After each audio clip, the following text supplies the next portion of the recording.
ko monsieur Dieng waxee rek dinañ ñëw si figo si comme xaalis bi liñ ciy def ñu bëri dañuy correction xaalis boobu naka la ndax dépasse kese la essence kese la pad yëpp ni ñu koy waxee muy buuñaa yi leen di jox ak yeneen ak yeneen yow ban jàngat ngay def ci meet the people to nit ñi ñu bëri ni ñu koy jàngate ñoom nag dañ koy defend ne lu constitution bi santaane la président bi daf ko war a def déglu baykat yi déglu askan wi ngir mën a jotee ci ñoom pour mën a am first hand information mën a xam lan la askan wi di léeg-léeg itam mu xool projet yi fan lañ toll yow nooy jàngatee meet the people to wax naa ko ne it's a Ponzi scheme, you know, fraud la scam la su ñëwee waxante dëgg rek foog naa ne parlement tamit dañ ne war a blame a lot. Sometimes you wonder ban effect lañ day am because man dama gom ne comme loi nu mu ko waxee koppar bu nga xam ne Gambia moo ko moom fu mu dugga war nañ si gis audit war nañ si gis impact value for money ñu wax yëpp loolu lañ nekk di wax kenn against ne président bi war na dem meet people mun a whatever with them to know assess moom tamit moom mun a assess boppam instead of to rely on reports waaye dañ foog ne what is the rationale behind this law in the first place? This was, sorry for the language, archaic Gambia. At this time now, we think we are a bit modern. But this was archaic Gambia, old-fashioned Gambia. Nga xam ne dafa jafe pour nit toog farafeñe di déglu gar mi mu ngi wax fii di déglu président lu mooy wax live di same minute bu nga koy jël moom tamit di same minute la koy jël téléphone yi amutoon doole. The rationale was, how do you break the disconnect between presidency, authority, and the local individual in Sandu, in Fonyi, Now, if you look at that, the reality is, lolu disconnect bi internet bi ak new technology dafa bridge lolu noonu. So president bi dega su bëggee xam lu nekk Farafenni sax mun na ko xam. That's the truth. So you realize that loi si boppam daf dee màgget. Loi comme iPhone rek il faut nga update ko.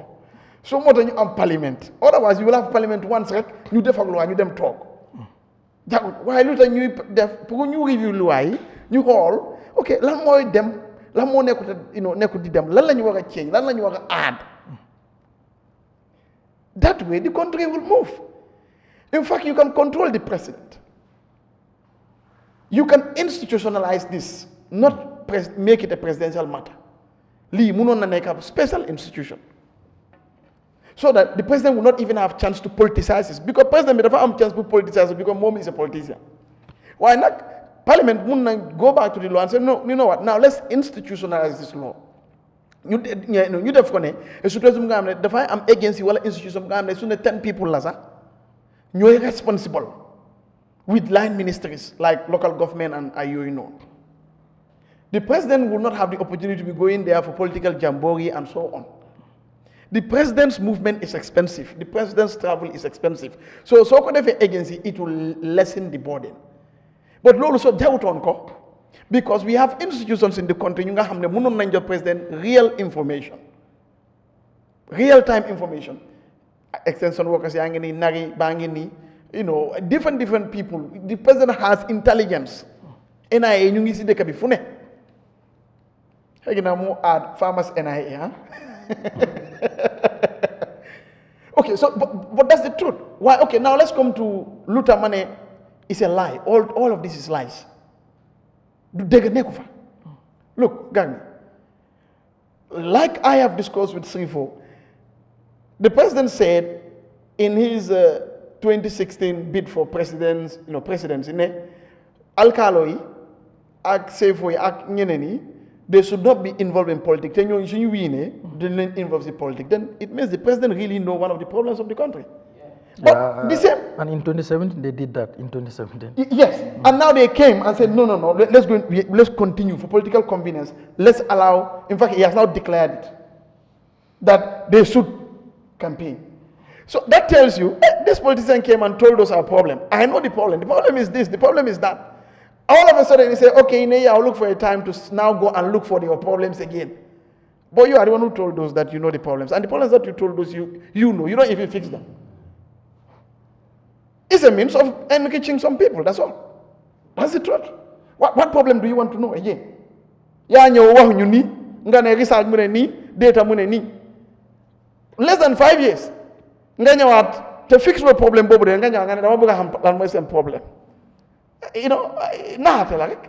Take veteran senior council. Look, you are going to meet people in Fonyi. They are the people that should tell you their problem. Why the need for the Banjulian? He can wait. When you come to Banjuli, why the need for somebody from Serekunda to go along with you? Why? And these farmers that you are meeting, the lie is this. You are paying yourself to talk to those farmers. But those farmers are not paid for their produce. They are also not even paid for them to attend the rally or talk to you. Because you are getting information from them. You should pay them. Because you are paying yourself just to talk to farmers. But they are not paid for talking to you and give you information that will make you serve better. The per diems, where are they going? I have not seen any farmer that they pay per diem. Again, you said development. You want to know the fact. Hey, the Constitution has created all the mechanisms. The VDCs are there. Gambia, December, you see a lot of institutions are conducting training leftover of the budget. Have you ever had for you or a national VDC capacity building? VDC is part of government now. Have you ever heard of that? Has the president allocated, because the VDC is the brain box, so near to local community development. Yeah. So now you are going to the same grassroots. What report do you get from the VDC? I think the line should be VDC should tell you, did you capacitize them? But you are capacitizing ministers that have doctorate. Every now and then they are going for training. Useless training. How to use ChatGPT. That also, somebody should train somebody on that. But the farmer that you should train, the VDC that you should train, the people that should give you the right channel, you don't even have anything for them. Yet, you are there for the people. So what is Parliament doing about all this? But you see, the same parliamentarians, Gambians, there is a fashion of politics that I want us to look at. The same parliamentarians, when my family is shot at, police has done something or an unfortunate incident happens, the same parliamentarians will rush to my family, take photos, to talk to you that they are doing job. And unfortunately, we celebrate them. Hey, mom, kay su dej ame daf de ñew. Hey, mom, kay suñu ame lifin daf de ñew. You voted for that guy to think like I am doing or better to change the laws, not for him to come to your funeral, not for him to come to your naming ceremony and give you a bag of rice. So he is using your unfortunate incident more to gain political capital and popularity. The parliamentarians that are doing it and other politicians, that type of politics is very bad. That what they should do is Parliament should review some of these things and come up with things that are progressive. While loi bi mo fi nekkon kuko asiwon amon na ene bu baax tedu waye nak gis nañ ne jamono bi mengoot ak li nañu xol naka lañ koy gëna defé mu gëna baax. As simple as that. That's the job of the Parliament. But they will not do that, but they will be all over pushing things that have no effect to the Gambian individual, ranting all over. So this is why what the president is doing, loi moko jox. Why loi bobu no pour ñu change ko parliament bi mo wara xamne ñun am nañ liggéey. There is a contract between us and the Gambians. President bi su ko amut social contract. But again, ñun ñu nga xamne ñoy sani karta ñun ñoo wara change dëkk bi. Ñu mëna xol ban façon politique mo ko jax. Politique bu nga xamne da nga gis nit ki funeral waaw way loi bu wara change pour yow sa ku gañu mu ñaka gañu parce que dem na l'hôpital amut oxygène neeku diko change. Waaye moom dafa ñëw mu ne nguur bi deful nii deful naa te da nga ko yónni foofu pour moom mu xelal nguur gi mu meeg so loolu mu change pour yow soo demee nga am oxygène waaye yow nag xooloo foofu doon yow fu ngay xool mooy at this ñëw na jox na ma benn 1000. That is the type of politicians we are celebrating. So dëkk bi du mun a dem. But we need to look at ourselves, introspect. ñu xam ne dëkk bi ñoo ko moom suñu ko deful mu correct. It's still on us. Moo tax vétéran ne we have a choice to make. It's up to us.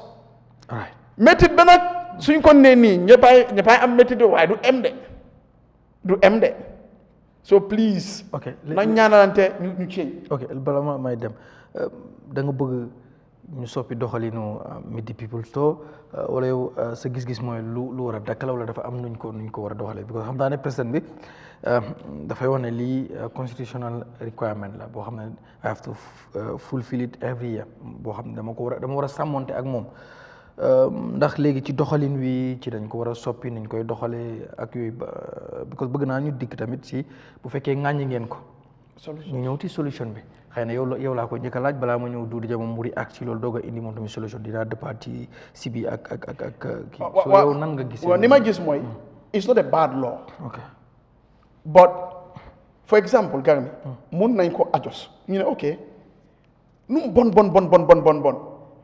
budget bi warta aaga dañ ko def threshold budget bi warta ëppal yi because if the president is coming with 6 million 10 million 30 million the next time it can even go up to 100 million so the law should be there to have a threshold ne president bi munta am more than this for this tour let's say okay ñu ne okay benn 10 million is okay president yow access security ak the relevant people ngeen daw in fact instead of making it 24 21 days it can be done in 4-5 days 1 week this is the Gambia one city in Abuja sorry in Nigeria ñun amuñ dara benn bés da ngaa xëy fii nga dem base nga cop nga ñëw président bi moo ko wax moom defar naa yoon yooyu noonu so the purpose of yoon yooyu noonu is efficiency is effectiveness so instead of nga dem di woo full 1 week you can make it one a full month you can make it 1 week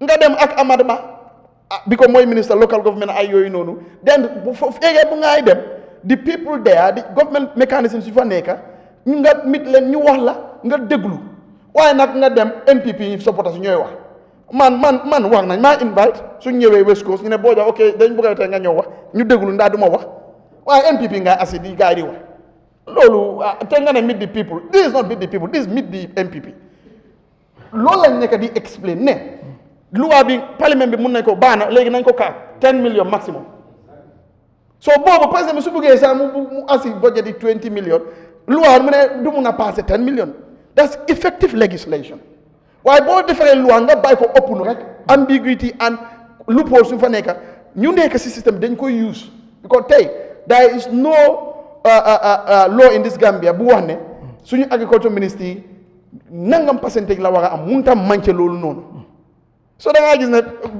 the president may decide to even bring a very small budget for agriculture te agriculture comme ni nga ko waxee is the backbone of the country so a similar thing can happen cap threshold then we will move but suñ ko bàyyee ni parliament nii next time is going to come with another something te loolu yóbbuwuñu fenn so ñun all of us agree ne it's not bad for the president to go and then discuss with the local individual ordinarily yes but the money involved and who is paid for it look gars yi ñu xam ñu ne agriculture lu dugga si agriculture dëkk bi soo ko xaymee di bi jawara ba léegi gars bi ñu ñëpp millionnaire lañ suñ ko séddale so what is the effect and again must it be groundnut farmers only man dama foogoon ne balaa nga di nga def factory watermelon mu ngi nii nga am factory bu nga xam ne ñuy béy bi watermelon yëpp nguur dafay génn mu ñëw turn that watermelon into juice timbiringo is available here baobab these are the things what takes this country is not listening